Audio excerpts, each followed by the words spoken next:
Hello friends, hope all of you are doing well. Prep IAS में आप सभी का बहुत बहुत स्वागत है। मेरा नाम शताब्दी है, all India rank 80 in UPSC civil service 2019 और ये मेरा तीसरा अटेम्प्ट था। इस वीडियो में हम लोग रिसोर्सेज के बारे में डिस्कस करेंगे, जो बुक्स, मैगजीन्स, इंटरनेट सोर्सेस मैंने अपने तैयारी के दौरान प्रीलिम्स, मेंस और इंटरव्यू स्टेज में यूज़ किया है। वैसे इंटरव्यू के लिए मैं बहुत ज़्यादा तैयारी नहीं कर पाई, तब भी जो रिसोर्सेस मैंने सोच के रखा था यूज़ करना है, उनके बारे में डिस्कस करेंगे।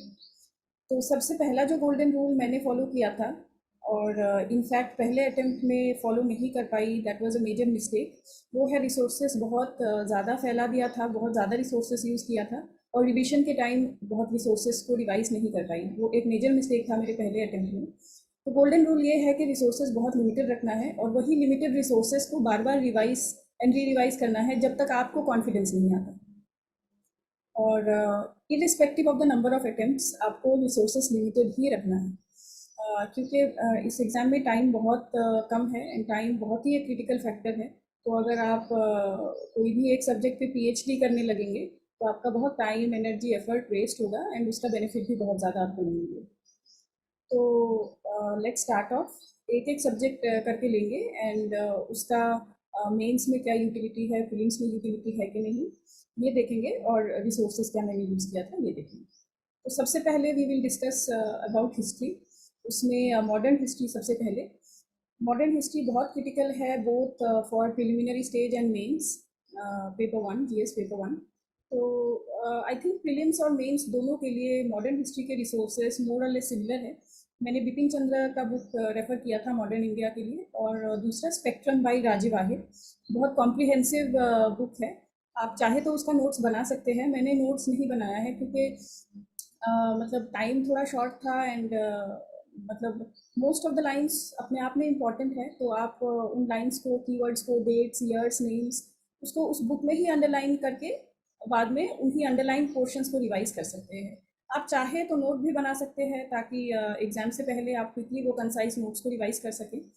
एंड वन मोर थिंग जो मैं स्ट्रेस अपॉन करना चाहती हूँ वो है जो समरी पार्ट है स्पेक्ट्रम का, वो बहुत ज़्यादा यूज़फुल है both for preliminary stage and mains. तो आपके पास अगर टाइम कंस्ट्रेंट है और आपको राजीव आहिर स्पेक्ट्रम रिवाइज करना है तो आप समरी रिवाइज कीजिए, it has very good cost benefit ratio. Second part है आपका एंशियंट एंड मिडीवल। उसका मेंस में बहुत वेटेज नहीं है। एंशियंट एंड मिडीवल से मेंस में आर्ट एंड कल्चर पर्सपेक्टिव से पूछा जाता है, तो इसका मेन सिग्निफिकेंस फिल्म्स में ही है। और उसके लिए मैंने लूसेंट का जो एंशियंट मिडीवल पोर्शन है उसको रेफ़र किया था। आप चाहे तो एनसीईआरटीज़, ओल्ड एनसीईआरटीज़ से ये पार्ट कवर कर सकते हैं एंड उसके साथ फिर लूसेंट को ऐड कर सकते हैं। The third part is art and architecture. ये इसका weightage both preliminary and mains GS paper one में होता है एंड फिर उसके लिए मैंने नितिन सिंघानिया रेफ़र किया था। It is a very comprehensive book and pictorials और बहुत अच्छा दिया हुआ है, पिक्चर्स एंड समरी, एकदम फॉन्ट साइज सब कुछ एकदम बहुत अच्छा है एंड मुझे पढ़ के बहुत अच्छा लगा वो बुक। एंड उसके साथ मैंने फाइन आर्ट्स क्लास 11 का मैंने रेफ़र किया था। वो बुक भी काफ़ी लूसिड है एंड उसमें बहुत पिक्टोरियल्स है। आर्ट एंड कल्चर थोड़ा वैसा सब्जेक्ट है, उसमें आप पढ़ने से ज़्यादा अगर जो आप देखते हो, मान लीजिए आपने ताजमहल देखा या कोई मुगल आर्किटेक्चर देखा, कोई द्रविडियन टेम्पल देखा, अगर आपने आंखों से देखा है या इसका पिक्चर भी देखा है या यूट्यूब में वीडियो देखा है तो वो आपके माइंड में ज़्यादा अच्छे से रजिस्टर्ड होता है।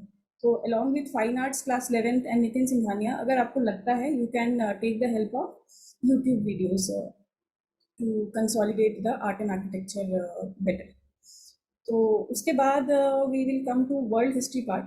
वर्ल्ड हिस्ट्री मुझे थोड़ा सा difficult and kind of monotonous लगता था।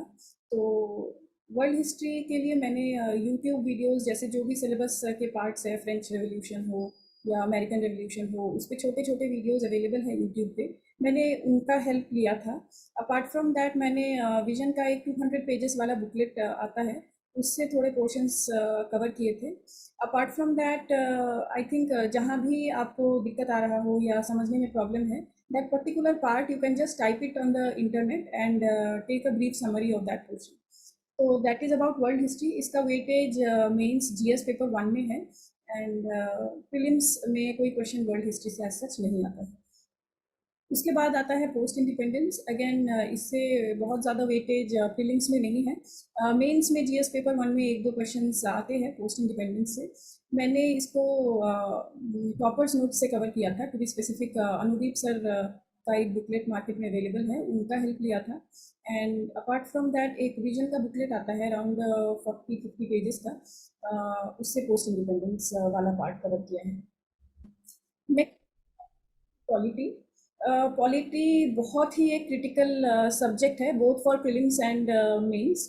तो उसको आप बहुत एम्फेसिस दे के पढ़ाई करना पड़ेगा, both from the static point of view and the dynamic point of view, क्योंकि उसमें बहुत सारे करंट इश्यूज भी इन्वॉल्व रहते हैं, जैसे कि controversies over the role of governor, speaker etcetera. तो ये आप ध्यान रखें कि आपको the static portion of polity के साथ साथ करंट इश्यूज भी कवर करना पड़ेगा।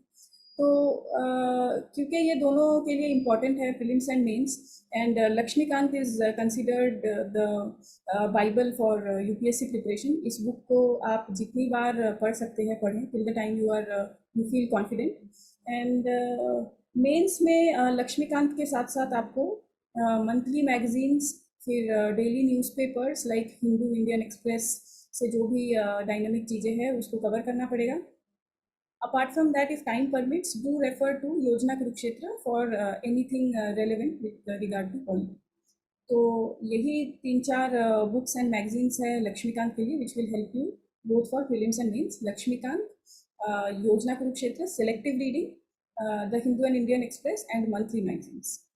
तो दैट इज़ अबाउट इट। आप पॉलिटी फॉर मेंस के लिए आप keywords, examples, data points and case studies पे ज़्यादा एम्फेसिस दें। And while reading Yojana Kurukshetra, monthly magazines and daily newspapers, make digital notes of these 4-5 things: keywords, examples, data and case studies. तो वो आपके answers को एनरिच करेगा, एंड फिर आप को ज़्यादा मार्क्स मिलेगा पर आंसर, 1/2 to 1 मार्क पर क्वेश्चन आपको ज़्यादा मार्क्स। तो next coming to governance. Governance prelims में कोई वेटेज नहीं है, मेंस में 1-2-3 क्वेश्चंस आते हैं उससे। And the idea is to cover the syllabus part from any resource. तो मेनली गवर्नेंस से क्वेश्चंस लाइक सिटीजन चार्टर या फिर कोई डायनामिक क्वेश्चंस आ सकते हैं ई गवर्नेंस पे वगैरह वगैरह। तो questions like how e governance is making an impact on the public at large and so on. तो वो पार्ट्स आप daily newspaper and monthly magazines से कवर कर सकते हैं। And again governance point of view से अगर जब आप न्यूज़पेपर पढ़ोगे तो KEDC, keywords, examples, data points, case studies का अलग से आप नोट बना लीजिए। Next coming to IR, I think international relations से प्रीलिम्स में भी क्वेश्चंस आते हैं, लाइक आसियान का के नेशंस कौन कौन है, क्वाड के नेशंस कौन कौन है, समथिंग लाइक दैट। फिर कौन सा स्टेट किस दो इसको कनेक्ट करते हैं, लैंड मासेस को कनेक्ट करते हैं वगैरह वगैरह। तो ये सारे क्वेश्चंस के लिए आपको एक तो न्यूज़पेपर से कवर करना पड़ेगा, मंथली मैगजीन से, और जो भी करंट इश्यूज चल रहे हैं you can cover from the videos of editorial analysis which are available on YouTube. तो ये बहुत ही एक इम्पॉर्टेंट एरिया है इंटरनेशनल रिलेशंस। इसका वेटेज प्रीलिम्स में भी काफ़ी सारा है, मतलब around 5 questions you can expect, and again 4 to 5 questions mains GS paper 2 में भी आते हैं। जब IR के लिए आप नोट्स बनाएं तो आपको फिर से वही keywords, examples, case studies, data points, ये सब पे ध्यान देना पड़ेगा। For example, to define India Japan relationship हम एक कीवर्ड यूज़ करते हैं, India and Japan shares complementary and supplementary relationship. तो complementary supplementary relationship here becomes a keyword to define our relation. तो ऐसे सब आप नोट डाउन कर सकते हैं, मेंस के आंसर में यूज़ कर सकते हैं, so that it adds value to your answers. इससे आपको ज़्यादा मार्क्स मिलेंगे। उसके बाद आता है सोशल जस्टिस। उसका प्रीलिम्स में कोई रोल नहीं है, मेंस GS पेपर 2 में उससे 1 से 2 क्वेश्चन आप एक्सपेक्ट कर सकते हो। एंड उसके लिए आपको अलग से कोई तैयारी करने की ज़रूरत नहीं है। आप जब न्यूज़पेपर पढ़ते हो या मंथली मैगजीन्स पढ़ते हो, उसी में सोशल जस्टिस के कंपोनेंट्स रहते हैं। तो सोर्सेस बोलूँ तो the Hindu, Indian Express, monthly magazines, योजना कुरुक्षेत्र, ये सब का सेलेक्टिव रीडिंग आपको हर दिन हर मंथ ये सब नहीं पढ़ना पड़ेगा, योजना कुरुक्षेत्र। तो ये हो गया सोशल जस्टिस। क्योंकि next geography is a very important part of prelims. उससे हर साल आप क्वेश्चंस एक्सपेक्ट कर सकते हो, जैसे इस सी या ओशन के आसपास कौन सी नेशंस है, वगैरह वगैरह। तो मैच द फॉलोइंग आ सकता है। फिर ये सब मतलब जैसे आरएलसी के आसपास कौन से कंट्रीज़ है, ये ऐसे क्वेश्चंस यू कैन एक्सपेक्ट। फिर tropic of cancer, tropic of capricorn कौन कौन से स्टेट्स कंट्रीज से पास होता है, ऐसे question you can expect in films. And mains के जीएस पेपर 1 में भी ज्योग्राफी का बहुत इंपॉर्टेंट रोल है। तो इस सब्जेक्ट को आपको बहुत कॉम्प्रिहेंसिवली अच्छे से कवर करना है। तो रिसोर्सेज जो मैंने यूज़ किया है वो है सबसे इम्पॉर्टेंट रिसोर्स है NCERT class 11th and 12th के 4 किताबें हैं, उसको आपको बहुत अच्छे से रिवाइज करना है जितनी बार possible till the time you are confident. Second जो रिसोर्स मैंने यूज़ किया है वो है एटलस। उससे आपको नॉट ओनली प्री में हेल्प मिलेगा टू सॉल्व द एमसीक्यूज, आपको मेन स्टेज में भी बहुत हेल्प मिलेगा to draw relevant diagrams in geography questions. Third book जो मैंने यूज़ किया था वो है जीसी लियोन। तो वो आप चाहे तो यूज़ कर सकते हैं अगर आपको एनसीईआरटीज से ही कॉन्फिडेंट हो आप कि आप सॉल्व कर पा रहे हो क्वेश्चंस एंड मेंस के आंसर्स भी लिख पा रहे हो, तो आप उसको अवॉइड भी कर सकते हो। That is an optional book GC Leong. उसके बाद मान लीजिए कोई जगह आपको कॉन्सेप्चुअल क्लैरिटी नहीं है, जैसे कि ज्योग्राफी के साथ मैंने काफ़ी स्ट्रगल किया, मुझे मतलब बहुत दिक्कत आ रही थी समझने में। तो ये सब के लिए साइक्लोन्स, फिर क्या बोलते हैं वेदर पैटर्न्स, वेजिटेशन पैटर्न, ये सब समझने में दिक्कत आ रही थी। तो जहाँ जहाँ कंसेप्चुअल क्लैरिटी मिसिंग था, I took the help of YouTube videos. तो वो आपको पिक्टोरियली रिप्रेजेंटेशंस से समझाएंगे, उससे आपको समझ में भी बेहतर आएगा और रजिस्टर भी अच्छे से होगा। तो दैट इज़ अबाउट ज्योग्राफी। उसके बाद हम इकोनॉमी पे चलते हैं। Again very very important for both prelims and mains. बहुत क्वेश्चंस आते हैं प्रीलिम्स में एंड मेंस के जीएस पेपर 3 में आप 8 to 10 क्वेश्चंस इकोनॉमी से कवर होता ही है। तो वो subject is kind of unavoidable, उस पर आपको जब तक कंसेप्चुअल क्लैरिटी नहीं होगा तब तक आपको दिक्कत आता रहेगा। तो and the best part about economy is अगर आपको कंसेप्चुअल क्लैरिटी है तो उसके लिए आपको कोई किताब की ज़रूरत नहीं। तो I won't recommend any books as such, but मैं ये ज़्यादा एम्फोसाइज करूँगी कि आप कॉन्सेप्चुअल क्लैरिटी लेके आओ। You can seek the help of friends जिसको कॉन्सेप्चुअल क्लैरिटी है, वो आपको समझा सकते हैं, या फिर यूट्यूब वीडियोस देख सकते हो। छोटे छोटे वर्ड्स का इन्फ्लेशन क्या है, डिफ्लेशन क्या है, डेप्रिसिएशन क्या है, questions revolve around those things. Data trends क्या है, फिनेंशियल ग्रोथ, ये सब के ट्रेंड्स क्या है, इंक्रीजिंग है कि स्टेबल है कि डिक्रीजिंग है, ये सब पे आपको फोकस ज़्यादा करना है। और बाकी डायनामिक पार्ट है बहुत ज़्यादा, तो करंट इश्यूज़ पे बहुत फोकस करना है। Take the help of the Hindu and Indian Express, monthly magazines के इकोनॉमी सेक्शन को आप बहुत अच्छे से पढ़ें। और yes, most important resources again NCERT के क्लास 11 का बुक, उसको आप थरो रीडिंग कीजिए। उसके बाद आपको बजट एंड इकोनॉमिक सर्वे भी पढ़ना है, दैट इज़ अगेन अनअवॉइडेबल। उससे आपको प्रीलिम्स एंड मेंस दोनों में हेल्प मिलेगा। इनफैक्ट इकोनॉमिक सर्वे से आपको जो डेटा पॉइंट्स मिलेंगे that are most authentic and the latest updated. तो मान लीजिए मेंस में कोई भी अक्रॉस पेपर्स, कोई भी पेपर में कोई भी क्वेश्चन आए ऑन एनी सोशल इशू या फिर कोई इकोनॉमिक ट्रेंड पे, एंड आप जब इकोनॉमिक सर्वे से डेटा कोट करते हो और उस डेटा को इनबॉक्स करते हो, तो that adds a lot of value to your answer. तो that is about economics. I don't think I have missed anything. उसके बाद let's move on to environment. Environment का जो सिग्निफिकेंस है वो अलोंग द ईयर्स बढ़ता जा रहा है, एंड फिल्म्स में भी it plays a very very significant role. बहुत क्वेश्चंस एनवायरनमेंट से आते हैं, कौन से स्पीशीज़ रेयर हो रहे हैं, एंडेंजर्ड हो रहे हैं, कौन से स्पीशीज़ कौन से एरिया में मिलते हैं, वगैरह वगैरह। तो and basic words and concepts भी पूछ लेते हैं कई बार, इनका मीनिंग क्या है, डेफिनेशन क्या है, ये सब भी पूछा जाता है। For example ecosystem, what is ecosystem करके 4 ऑप्शंस देंगे and you are suppose to pick the most appropriate one. Ecotone, edge effect, ऐसे ऐसे कॉन्सेप्ट्स। तो उसमें भी कॉन्सेप्चुअल क्लैरिटी पे मैं एम्फेसाइज करूँगी।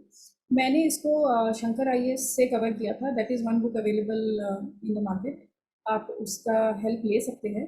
अलॉन्ग विद दैट आपको करंट इश्यूज़ भी कवर करना पड़ेगा from the Hindu Indian Express and monthly magazines में एक डेडिकेटेड सेक्शन है ऑन एनवायरनमेंट। आप उसके साथ थरो रहिए। I think that is about it. Environment plays a very big role in this mains GS paper 3। उससे 3 से 4 क्वेश्चंस आते हैं, तो आप पहले से कुछ keywords, examples, case studies, data point का हेल्प ले सकते हैं। जैसे if I can recall, Kuttanad में rice cultivation in the changing times in global warming हो रहा है। That is a very good example, sorry, case study that you can use in case of environment GS paper 3। तो ऐसे ऐसे unique चीज़ें आप note down करके रख सकते हैं मेंस आंसर राइटिंग में यूज़ करके। They will act as value adds for. उसके बाद हम चलते हैं साइंस एंड टेक। काफ़ी इग्नोर्ड एरिया रहता है। जैसे मैंने खुद भी, मुझे थोड़ा सा टफ लगता था फिजिक्स केमिस्ट्री ये सब कवर करना, तो टाइम कंस्ट्रेंट की वजह से मैं बहुत ज़्यादा कवर नहीं कर पाई। ये प्रीलिम्स एंड मेंस दोनों स्टेजेस के लिए बहुत इंपॉर्टेंट है। एंड अगेन बहुत डायनामिक चीज़ें पूछा जाता है उससे, जैसे कि मिसाइल्स, देन कई बार वो स्टैटिक क्वेश्चन, विटामिन्स से क्वेश्चन पूछा जाता है। कोई नोबेल प्राइज़ किसी को मिला तो क्यों मिला, ये सब क्वेश्चंस पूछे जाते हैं। Then moon mission, Mars mission, ये सब के क्वेश्चंस पूछ सकते हैं, टेक्निकल क्वेश्चंस। तो ये सब आप regular daily newspapers and monthly magazines से कवर कर सकते हैं। डेडिकेटेड सेक्शन रहता है मंथली मैगजीन्स में। आई think that is about it. लोग बोलते हैं एनसीईआरटीज़ पढ़ सकते हो आप 10th 11th 12th का। मैंने पर्सनली नहीं पढ़ा क्योंकि मेरे पास टाइम नहीं था उतना। पर अगर आप चाहो तो बायो का एनसीईआरटी क्लास 12th पढ़ सकते हैं। Physics and chemistry I think उतना कॉस्ट बेनिफिट नहीं रहेगा, बट बायो अगर time permits, highest priority to be given to bio. Next comes society. Society is exclusively mains GS paper 1 में पूछा जाता है। पर social schemes dedicated to social issues आपके प्रिलिमिनरी स्टेज में भी क्वेश्चंस आते हैं। फॉर एग्जांपल, इस स्कीम के बेनिफिशियरीज कौन है, या फिर उसके बजटरी एलोकेशंस क्या है, कितना है, ऐसे टाइप के क्वेश्चंस कई बार प्रीलिम्स में भी पूछे जाते हैं। तो फॉर सोसाइटी, क्योंकि उसका बहुत ज़्यादा सिग्निफिकेंस है जीएस पेपर 1 में, इसको आपको कॉम्प्रिहेंसिवली कवर करना है। अगर आप B thorough with the syllabus points, अगर आपका कुछ पार्ट छूट रहा है तो आप इंटरनेट पे जाके या फिर यूट्यूब वीडियोस देख के वो स्पेसिफिक पार्ट्स कवर कर सकते हैं। Otherwise society can be covered from monthly magazines, उसमें डेडिकेटेड सेक्शन रहता है mains monthly magazines. And again this the Hindu, Indian Express से आप particularly keywords, examples, data points, case studies ये सब कलेक्ट करके रख सकते हैं। जैसे कि एसर रिपोर्ट हो गया, फिर हेल्थ स्टैटिस्टिक्स एंड डेटा हो गया, फिर विमेन मैटरनल मोर्टेलिटी रेट, ये सब रिलेटेड डेटा आप इकट्ठा करके रख सकते हैं। ये सब बहुत अच्छे वैल्यू एड्स हैं जो आपको एज देगा, एंड 1 to 2 मार्क्स पर क्वेश्चन एज दे सकता है आपको। I think that is about society. उसके बाद we will move on to security.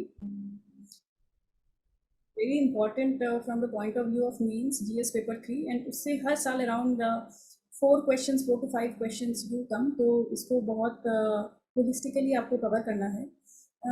तो जो मंथली मैगजीन्स है उसमें डेडिकेटेड पोर्शन रहता है सिक्योरिटी का। Apart from that, the Hindu and Indian Express से आप keywords, examples, data points, case studies ये सब पहले से नोट डाउन करके रख सकते हैं। अपार्ट फ्रॉम दैट, अगर सिलेबस का कोई भी पॉइंट छूट रहा है, take the help of internet and YouTube videos to cover that portion and make concise notes of the same. उसके बाद आता है डिज़ास्टर मैनेजमेंट। डिज़ास्टर मैनेजमेंट आपका फिल्म्स पॉइंट ऑफ व्यू से इतना इंपॉर्टेंट नहीं है, ज़्यादा क्वेश्चंस नहीं आते हैं। इसका ज़्यादा रेलेवेंस जीएस पेपर 3 मेंस में है। एंड अभी रीसेंट ट्रेंड यही है कि काफ़ी ज़्यादा वेटेज है, 2 to 3 क्वेश्चंस हर साल पूछे जाते हैं। एंड पहले क्या होता था, एक आध क्वेश्चन आते थे, अभी थोड़ा ज़्यादा आने लगा, 2 to 3 क्वेश्चंस आते हैं। तो उसको भी आपको अच्छे से कवर करना है। मैंने उसके लिए एक विजन का बुकलेट अवेलेबल है मार्केट में, आई थिंक एकदम कंसाइजली दिया हुआ है। 30 to 40 पेजेस का बुकलेट है, बहुत यूसिल लैंग्वेज में लिखा हुआ है, आप इसको वहाँ से कवर कर सकते हैं। Apart from that, monthly magazines में एक सेक्शन डेडिकेटेड है डिजास्टर मैनेजमेंट के लिए, you can take the help of that. उसके बाद योजना कुरुक्षेत्र, आई रिमेंबर एक डिजास्टर मैनेजमेंट पे आया था फ्यू ईयर्स बैक। आप उसका सेलेक्टिव रीडिंग कर सकते हैं, उससे वो कीवर्ड्स, एग्जांपल्स, केस स्टडीज़ निकाल के अपने नोट में नोट डाउन करके रख सकते हैं। उसके बाद आता है एथिक्स। उसका वेटेज बहुत ज़्यादा है पूरे मेंस में। जीएस पेपर 4 में it plays a very important role. Not only that, ethics का एक रोल, एक कंपोनेंट ऐसे पेपर में भी है। अगर आप चाहो तो एक एथिकल पर्सपेक्टिव हर ऐसे में इंकॉर्पोरेट कर सकते हो, that shows your ethical bent of mind, and थोड़ा सा आपका ऐसे भी अलग लगता है एंड आपको एज देता है। तो एथिक्स बहुत बहुत ज़्यादा इंपॉर्टेंट है, determines your overall mains marks and also your rank and everything. तो मैंने एथिक्स को कवर किया था from a book called Balaji IAS. वहाँ एकदम इजी लैंग्वेज में डेफिनेशंस दे रखा है, प्रोबिटी, इंटेग्रिटी, ये सब चीज़ों का, और डिफरेंस भी बहुत अच्छे से दे रखा है। साथ ही एग्जाम्पल्स एंड केस स्टडीज़ बहुत अच्छे से कवर किया हुआ है। You can take the help of that book Balaji IAS. उसके बाद जो सेक्शन बी है, the section on case studies, वो भी बहुत बहुत इंपॉर्टेंट है। मान लीजिए आपने एक सेक्शन अच्छे से अटेम्प्ट किया एंड केस स्टडीज़ ठीक नहीं हो पाया, तो फिर फ़ायदा नहीं है, आपको ओवरऑल मार्क्स कम हो जाएगा। तो केस स्टडीज़ को भी बहुत एम्फोसाइज देना है आपको। वो मैंने लुकमान का एक बुक आता है मार्केट में, उन्होंने 50-60 केस स्टडीज़ कंसोलिडेट करके दिया है अलॉन्ग विद द सोल्यूशंस। तो आप उन केस स्टडीज़ को पढ़ सकते हो एंड प्रैक्टिस भी कर सकते हो। तो उससे आपका सेक्शन ए सेक्शन बी दोनों बहुत अच्छे से कवर हो जाएगा। एंड डू रिमेंबर, एथिकल एक पर्सपेक्टिव आपको एथिक्स के ऐसे के पेपर में भी इंकॉर्पोरेट करना है। नेक्स्ट इज़ द ऐसे पेपर, बहुत बहुत इंपॉर्टेंट रोल प्ले करता है आपके इंटायर मेंस के पेपर में। तो वो मैंने क्या किया, मैंने लास्ट 5-10 साल का क्वेश्चन पेपर निकाल के एनालाइज किया एंड मैंने देखा, अगर मैं 10 ब्रॉड टॉपिक्स पे तैयार करके रखूँ और एग्ज़ाम हॉल में जाऊँ, तो चाहे ऐसे कुछ भी पूछा जाए, कहीं से भी पूछे, उन 10 ब्रॉड टॉपिक्स को यूज़ करके मैं एक डिसेंट ऐसे लिख के आ पाऊँ। तो 10 ब्रॉड टॉपिक्स क्या है, मैंने खुद ब्रेनस्टॉर्म करके निकाला कि हेल्थ पे एक, फिर वुमेन एम्पावरमेंट पे एक, डिजिटाइजेशन पे एक, इकोनॉमिक ग्रोथ एंड डेवलपमेंट पे एक, ये सब ऐसे ऐसे 10 ब्रॉड टॉपिक्स मैंने क्रिएट किया। एंड हर एक ब्रॉड टॉपिक के अंदर अंदर मैंने 6-7 डिटेल्स इकट्ठा किया। 6-7 डिटेल्स क्या है, थिंग्स लाइक कोटेशंस, फिर स्टार्टिंग में स्टोरी या एनेक्डोट, या फिर एंड देन डेटा पॉइंट्स, उसके बाद एग्जाम्पल्स, कीवर्ड्स, केस स्टडीज़, उसके बाद कंक्लूडिंग लाइंस क्या हो सकते हैं, फिलोसोफर्स एंड थिंकर्स क्या हो सकते हैं। तो 10 ब्रॉड टॉपिक को मैंने ये 6-7 पैरामीटर्स के साथ तैयार किया। उसके लिए मैंने हेल्प लिया है जो टॉपर्स ऐसे ऑलरेडी इवेलुएटेड है, जो इंटरनेट पे अवेलेबल है, उनको पढ़ के मैंने इकट्ठा किया। अपार्ट फ्रॉम दैट, मैंने टीना दादी मैम का एक नोट ऑलरेडी अवेलेबल था मार्केट में, अनुदीप सर का भी एक ऐसे नोट अवेलेबल है मार्केट में। ये 3-4 रिसोर्स से मैंने अपना एक ऐसे का नोट बनाया। तो that is about it. And हाँ, अपार्ट फ्रॉम दैट कुछ गवर्नमेंट इनिशिएटिव्स भी आप नोट डाउन करें across all the broad topics, तो that will help you to structure the ऐसे प्रॉपरली। एंड स्टोरी से आप शुरुआत करते हो, उसके बाद जो भी प्रॉब्लम्स है वो साइट करते हो, आप सोल्यूशंस देते हो, उसके बाद गवर्नमेंट ने क्या क्या इनिशिएटिव्स लिया है वो लिखते हो, and then you end with a thinker और अ फिलोसफर। तो ये है ऐसे। तो उसके बाद लास्ट में मैं यही 2-3 सजेशंस देना चाहूँगी कि रिसोर्सेज आप एकदम लिमिटेड रखें, और वही लिमिटेड रिसोर्सेज को बार बार रिवाइज करें जितना पॉसिबल हो, जब तक आप कॉन्फिडेंट होना फील करें। सेकेंड इज़, रिवाइज करने के साथ साथ आपको प्रैक्टिस की भी बहुत ज़्यादा ज़रूरत है।